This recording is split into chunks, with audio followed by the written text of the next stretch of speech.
হত্যা করে ফেলল। তারপর আরেকটা বেঈমান আসিয়া ওয়াহাম কালবের পেছন দিকে একটা মাইরা দেহ থেকে মাথাটা আলাদা করে দিল। যেই মাত্র দেহ থেকে মাথাটা আলাদা কইরা দিল, তার সাথে সাথে ওই এজিদের লোকেরা ওয়াহাম কালবের মাথার মধ্যে এইভাবে ধরল। ধরার সাথে সাথে দৌড়ায় যাইতেছে ওই মায়ের কাছে, গিয়ে বলে, এ কুলাঙ্গার মা, তোমার মতো মায়ের সন্তানের কি অবস্থা হয়? কোনো মায় পারে না মায়ের দুধের কসম দিয়া সন্তানকে মৃত্যুর পথে টেনে দিতে। এ ওয়াহাম কালবের মা, নেও তোমার সন্তানের মাথাকে তুমি নিয়ে দাফন করো। যেই মাত্র এইভাবে ওয়াহাম কালবের মাথাকে মায়ের কাছে ঢিল মেরে দিল, ওয়াহাম কালবের মা ওই মাথার হাতের মধ্যে নিয়ে বলে, হ্যাঁ রে জিদের দল, আমি আমার সন্তানকে আল্লাহর রাস্তায় কুরবান করে দিয়েছি। আমি আমার সন্তানকে সদকা করে দিয়েছি। সদকা করা জিনিস ফেরত নেওয়া যায় না, দান করা জিনিস কখনো ফেরত নেওয়া যায় না। তুই কেমনে ভাবলে রে আমার সন্তানের মাথা আমি ফেরত নিব? নে নে নে, আমার সন্তানের মাথা তোরা যা পারস তাই করতে থাক।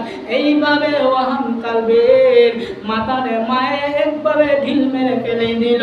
তারপর ইমাম হুসাইন এই দৃশ্য দেখার পর বলতেছে, আর আমি বসে থাকতে পারবো না। ও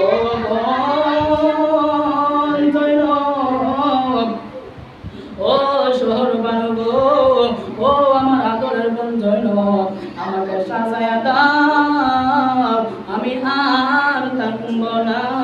কারণ আমার নানা জান পেয়ালা নিয়ে অপেক্ষা করতেছে। কোন পেয়ালা নিয়ে অপেক্ষা করতেছে? আমি একদিন আগে স্বপ্নে দেখলাম আমার নানা জান খালি একটা পেয়ালা নিয়ে আমার সামনে হাজির হয়ে গেছে।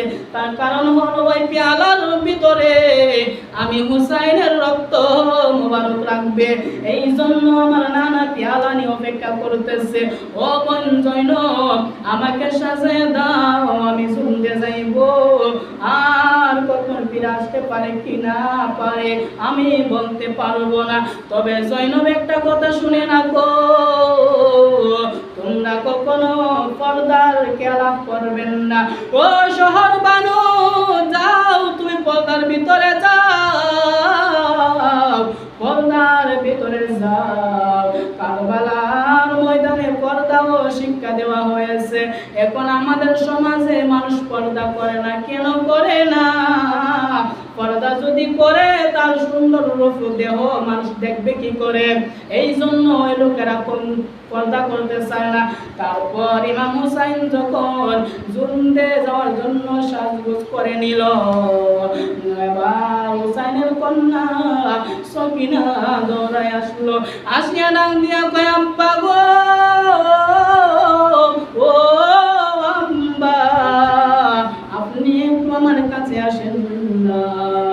আপনাকে আমি কতদিন আমার আঙ্গুল দিয়ে আপনার দাড়িকে এইভাবে কিলাল করে দিয়েছি, বাম্বা আসেন না, আমি শেষবারের মতো আপনার দাড়িটাকে কিলাল করে দে। হুসাইন বলল, সকিনা, ও সকিনা, তুমি চিন্তা করো না, তোমার বাবা যাইতাছে কারবালার ময়দানে, যদি বেঁচে না থাকি দেখা হবে হাসরের ময়দানে। এখন বাবাকে বিদায় দাও। সকিনা দুই চোখের পানি ছেড়ে দিল।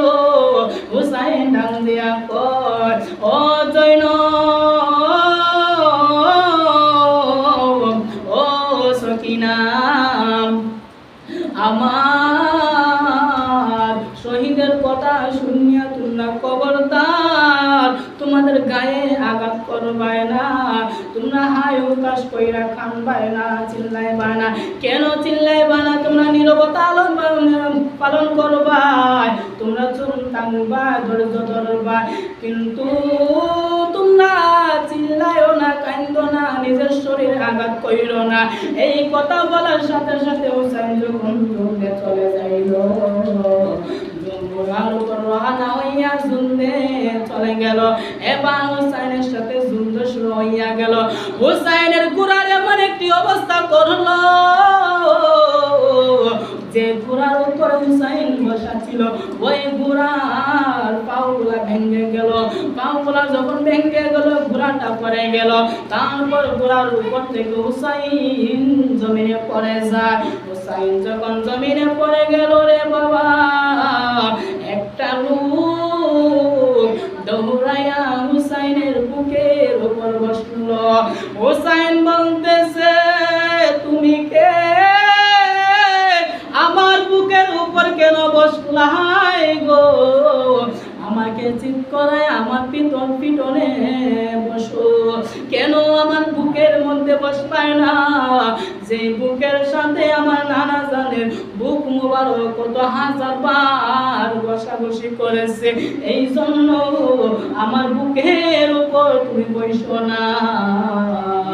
এবার যখন হুসাইনকে বললো, এ হুসাইন পানি খাইবাইনি, পানি খাইবাইনি, হুসাইনের সাথে ওই সীমারা মস্কারি করে। কারণ হুসাইন প্রথম তো পানি পান করে নাই, এখন পানির সামনে নিয়ে বলে, হুসাইন পানি খাও, পানি খাও।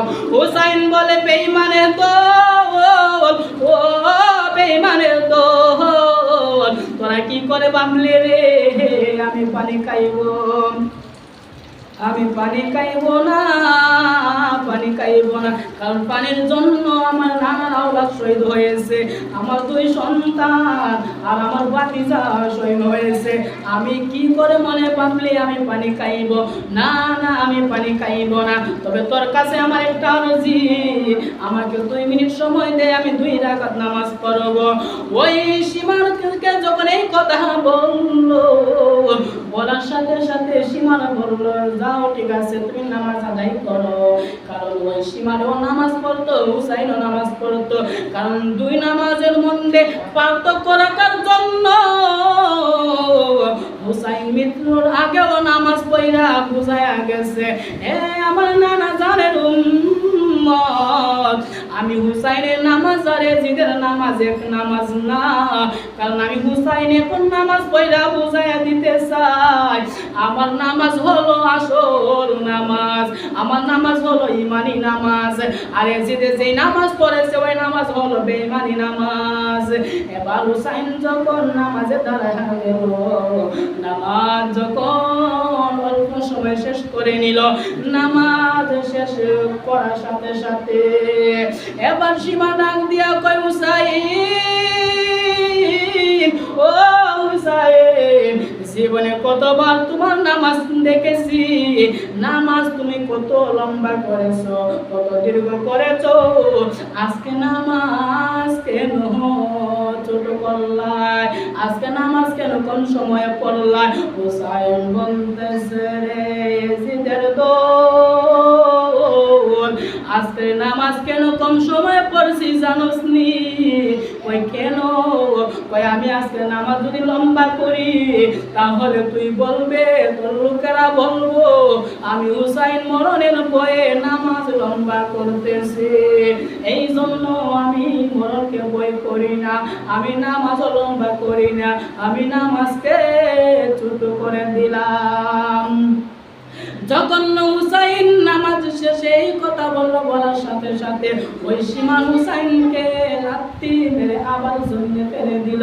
হুসাইন যখন চিত হয়ে জমিনে পড়ে গেল, আর হুসাইনের গলার মধ্যে ওই সীমার ছুরিটা চালাইয়া দিবে, যেই মাত্র গলার মধ্যে ছুরিটা চালাইয়া দিল, ওই গলার ভিতরে ছুরি আর প্রবেশ করে না, করে না।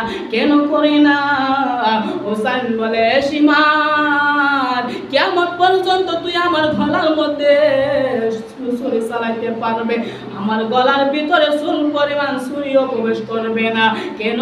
তার কারণ হলো আমার নানা জান আমার এই গলার মধ্যে 1000 বার চুমু খেয়েছে। আমার নানা জানের চুমুর পাওয়ার কত পাওয়ার, যে পাওয়ারের কাছে তোর হাতের তরবারিও হার মানে আমার গলার ভিতরে প্রবেশ করতে পারবে না। তুই আমাকে উল্টা ভাই আমার ঘাড় দিয়ে আমাকে ছুরি চালা। যেই মাত্র এই কথা বললো, বলার সাথে সাথে হুসাইনকে উল্টাইয়া দিল।